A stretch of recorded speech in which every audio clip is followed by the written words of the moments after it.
Hey guys, Tara Ryan here, and today's tip from Tara is regarding discount points.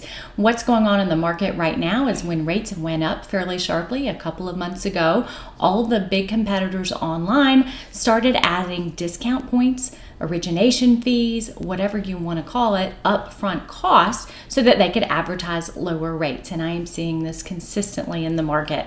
One of the biggest players that you guys would know, I had a quote from them come across my desk. The client told me that they were comparing apples to apples, but this online company had a lower interest rate. I had him send it over to me, and there were 3 points embedded in the fee sheet. Okay, that's 3% of the loan amount that this buyer was considering paying up front. The problem I have with that, he didn't understand it. He didn't know it. He called it a no points quote.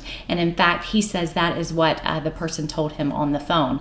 Guys, there's a time and a place for paying points or fees to buy down the rate.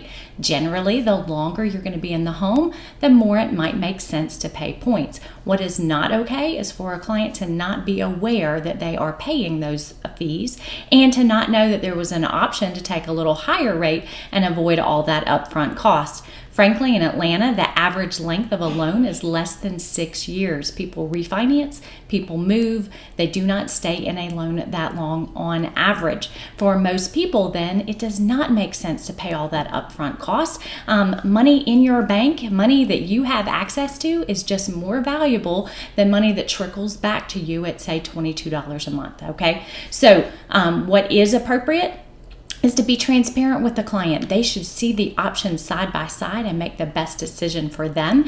Never should they get a quote with just a bunch of points on there without it being explained and discussed.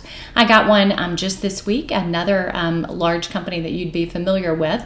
The client was actually already locked, and it wasn't until she got her loan disclosures that she saw over $13,000 in closing costs on a little $200,000 purchase.